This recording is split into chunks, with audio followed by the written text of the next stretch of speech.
نکلنے میں بھی کوئی دشواری پیش نہ آئے، اور مجھے اپنی طرف سے اللہ ایسی طاقت عطا فرما دیجئے کہ جس کے ساتھ آپ کی مدد ہو۔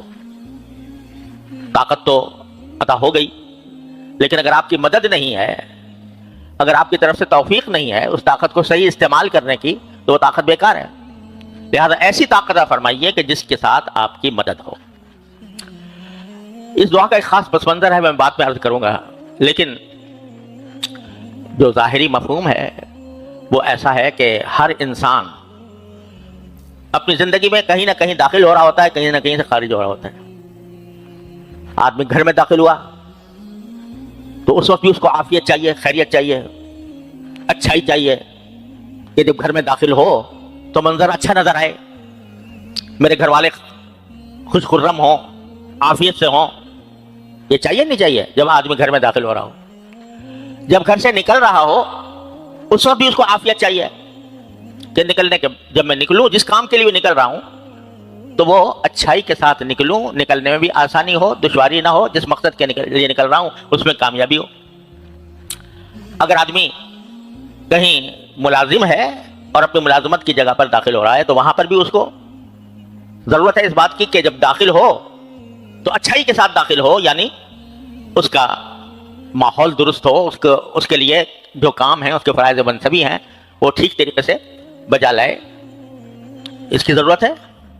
جب نکل رہا ہے دفتر سے تو اس وقت بھی اس کو ضرورت ہے۔ مدرسے میں داخل ہو رہا ہے پڑھنے کے لیے، اسکول میں داخل ہو رہا ہے، کالج میں داخل ہو رہا ہے پڑھنے کے لیے، تو اس کو ضرورت ہے کہ میں جب داخل ہوں تو داخل ہونے کے بعد ایک تو داخلہ میرا آسان ہو جائے، صحیح طریقے پر جاؤں، صحیح وقت پہ جاؤں، اور جس مقصد کے لیے جا رہا ہوں پڑھائی، اس میں کامیابی ہو، اچھی طرح بات سمجھ میں آئے، یاد رہے۔ نکلے تو وہ بھی اچھائی کے ساتھ اس کو چاہیے کہ نکلے۔ ہسپتال میں داخل ہو رہا ہے علاج کے لیے تو کیا چاہیے کہ اچھائی کے ساتھ داخل ہو، کوئی اچھا ڈاکٹر مل جائے، اچھا معالج مل جائے، اس کے دل میں اللہ تبارک و تعالی صحیح دوا ڈال دے، اور صحیح دوا ڈال کر وہ میرے لیے مؤثر بھی ہو جائے، مفید بھی ہو جائے۔ نکلوں تو وہاں سے صحت یاب ہو کر نکلوں۔ تو غرض آدمی اگر غور کرے تو اپنی شب و روز کی زندگی میں کہیں نہ کہیں سے داخل ہو رہا ہوتا ہے، کہیں نہ کہیں داخل ہو رہا ہوتا ہے، کہیں نہ کہیں نکل رہا ہوتا ہے۔ تو ایک ایسی عام اور جامع دعا اللہ تبارک و تعالیٰ نے تلقین فرما دی کہ جب بھی کسی چیز میں داخل ہو رہے ہو تو یہ دعا مانگ لیا کرو، رب ادخلنی مدخل صدق واخرجنی مخرج صدق واجعل لی من لدنک سلطانا نصیرا۔ سواری پر بیٹھ رہے ہو، کہیں سفر پر جا رہے ہو، گاڑی میں، ٹرین میں بیٹھ رہے ہو، بس میں بیٹھ رہے ہو، ہوائی جہاز میں بیٹھ رہے ہو، تو کہو رب ادخلنی مدخل صدق۔ یوں تو اللہ تبارک و تعالیٰ نے نبی کریم سرور دو عالم صلی اللہ علیہ وسلم کے ذریعے ہر موقع کے لیے ایک دعا تلقین فرما دی ہے۔ جب سواری پہ بیٹھتے ہیں تو سبحان الذی سخر لنا ھذا وما كنا له مقرنین وانا الى ربنا لمنقلبون، اللهم انت الصاحب في السفر وخلیفۃ في الاهل الى آخری۔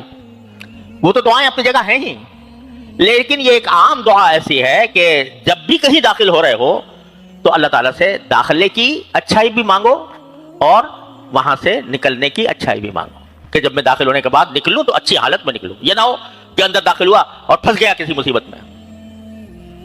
تو اس لیے یہ ایک ایسی جامع اور عام دعا ہے کہ اس کو انسان کو اپنا وظیفہ بنانا چاہیے۔ سواری پہ سوار ہو رہا ہو تب، کسی نئی جگہ پر جا رہا ہو تب، نئے شہر میں داخل ہو رہا ہو تب، کوئی نیا کام شروع کر رہا ہو تب، ہر اس موقع پر جب کہ انسان کسی نئی چیز میں داخل ہو رہا ہو تو اس کو یہ دعا مانگنی چاہیے، رب ادخلنی مدخل صدق واخرجنی مخرج صدق واجعل لی من لدنک سلطانا نصیرا۔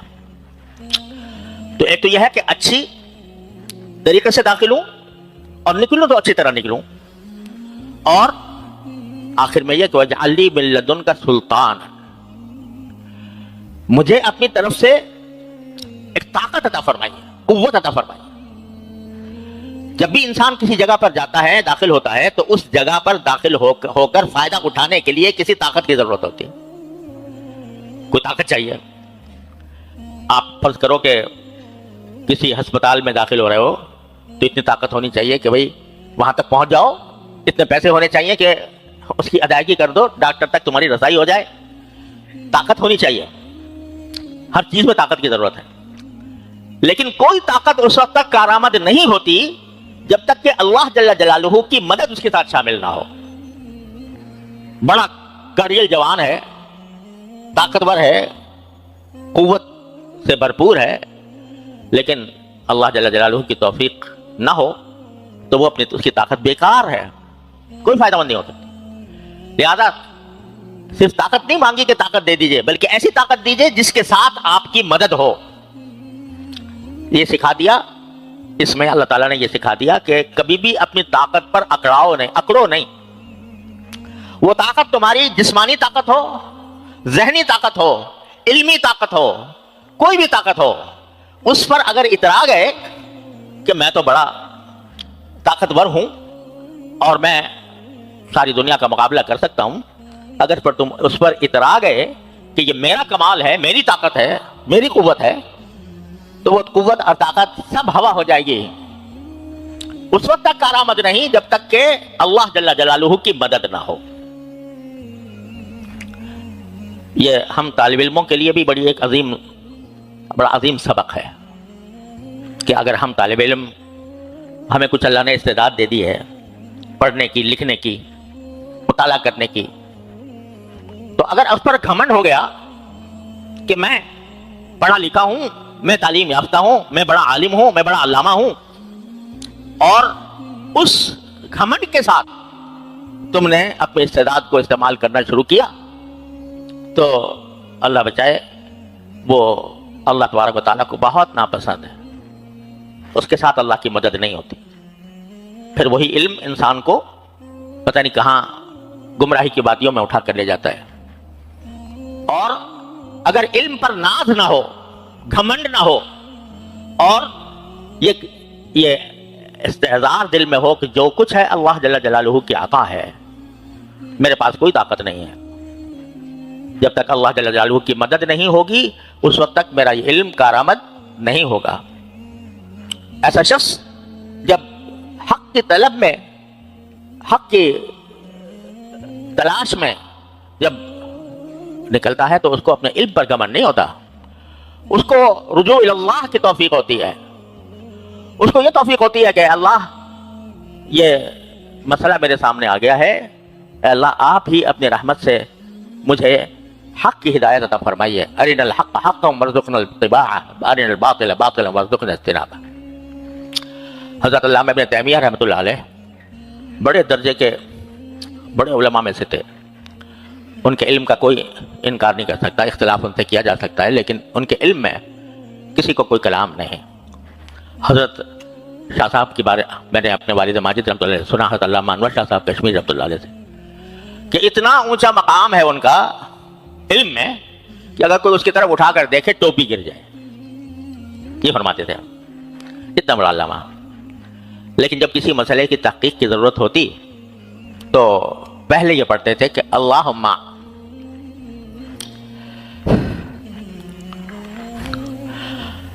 علمنی کما علمت جبرائیل علیہ السلام. کچھ ایسا جملہ ہے، یا اللہ مجھے ایسا علم عطا فرمائیے جیسے آپ نے جبریل امین علیہ السلام کو عطا فرمایا تھا. کہ ان کی ذریعے وحی نازل ہوتی تھی تو آپ ان کے ذریعے میرے دل پر ایسی بات نازل فرما دیں جو آپ کی رضا کے مطابق ہو. تو جس کو گھمنڈ ہوتا ہے وہ اس کو رجوع اللہ کی بھی توفیق نہیں ہوتی. وہ تو اپنے علم پر ناز کر کے وہ چلتا ہے کہ مجھے سب آتا ہے اور سب میں نکال کے لے جاؤں گا. لیکن جس کو رجوع اللہ کی توفیق ہوتی ہے تو وہ ہوتا ہے سلطانا نصیرا، کہ وہ قوت ایسی ہے جس کے ساتھ اللہ جل جلالہ کی مدد ہے. تو عجیب دعا ہے، یا ربی ادخلنی مدخل صدق واخرجنی مخرج صدق واجعل لی من لدنک سلطانا نصیرا.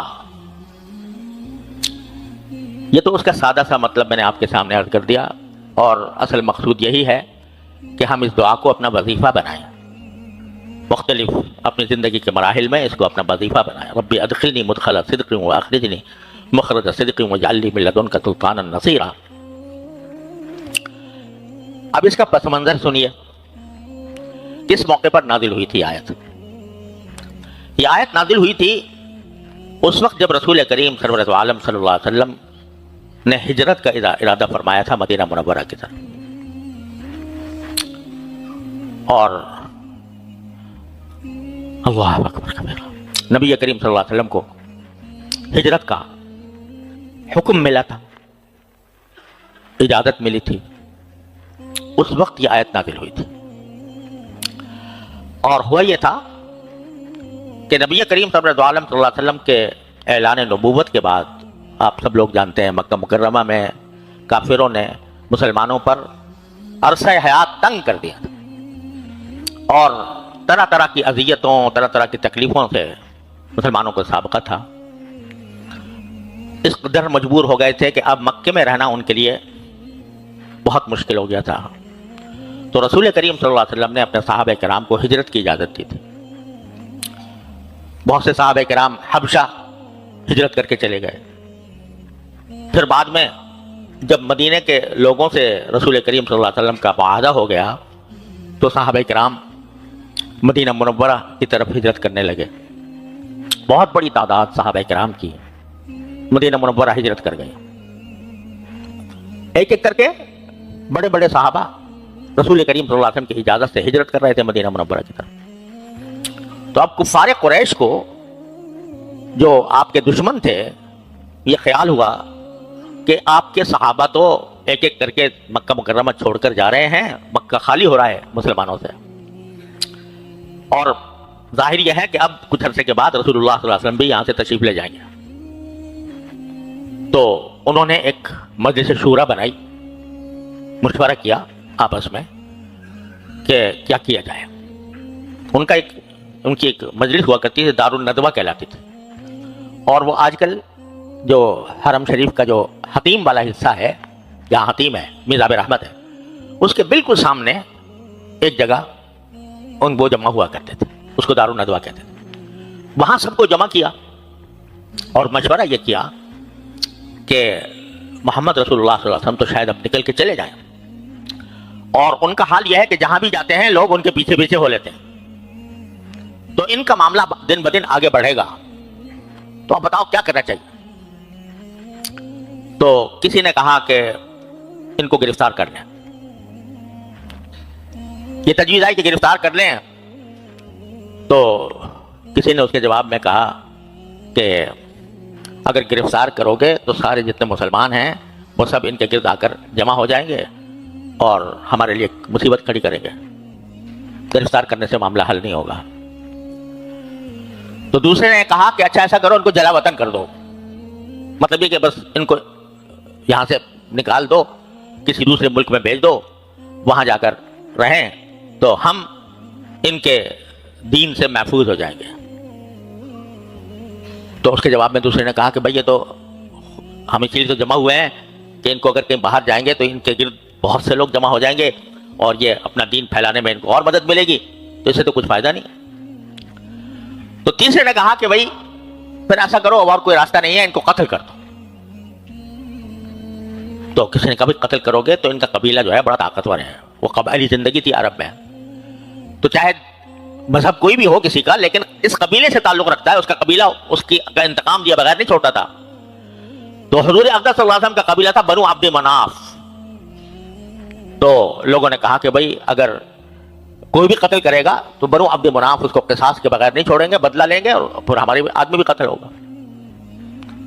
تو چوتھے نمبر پر ایک شخص نے کہا، جس کے بارے میں بعض روایات میں یہ آتا ہے کہ وہ شیطان تھا، ابلیس، جو کسی نجدی شخص کے بھیس میں اس مجلس کے اندر موجود تھا، بعض روایت میں ہے، واللہ اعلم۔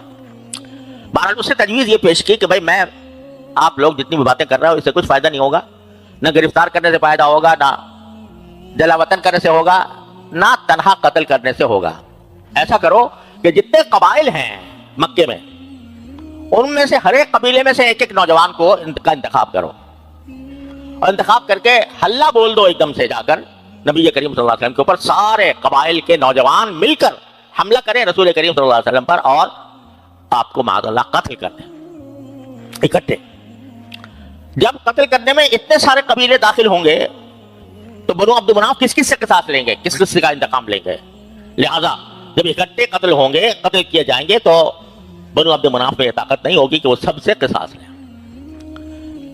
تو یہ تجویز جو ہے سب لوگوں کو بڑی پسند آئی کہ بھائی پھر ایسے ہی کرو۔ جتنے قبیلے تھے ان میں سے ایک ایک نوجوان کو لیا گیا، اور بڑے بڑے سردار جو تھے وہ بھی ساتھ شامل ہوئے۔ ابو جہل بھی تھا اس میں، امیہ بن خلف بھی تھا، وغیرہ وغیرہ بہت سے سردار تھے۔ انہوں نے کہا پھر آج ہم رات کے وقت میں یہ کام کریں گے کہ آپ کے گھر کا محاصرہ کر کے پھر ہم آپ کو قتل کریں گے۔ نبی کریم سرورت عالم صلی اللہ علیہ وسلم گھر میں رات کو تشریف لے گئے تو دیکھا کہ چاروں طرف سے محاصرہ ہوا ہے کافروں کا۔ تو آپ نے پہلا کام یہ کیا کہ حضرت علی رضی اللہ تعالیٰ عنہ کو بلایا، اور باوجود ہے کہ لوگ رسول کریم صلی اللہ علیہ وسلم کے دشمن تھے مگر آپ کو صادق اور امین سب مانتے تھے، لہذا لوگ امانتیں لا لا کر رکھوایا کرتے تھے رسول کریم صلی اللہ علیہ وسلم کے پاس کہ ان سے زیادہ امانت دار کوئی اور ہے نہیں، انہی کے پاس رکھوائیں، جب ضرورت ہوگی ان سے لے لیں گے۔ تو آپ پر ہجرت سے پہلے یہ بوجھ تھا کہ میں امانتیں اپنے امانت داروں کو پہنچاؤں۔ آپ ذرا اندازہ فرمائیے، کافر ہیں،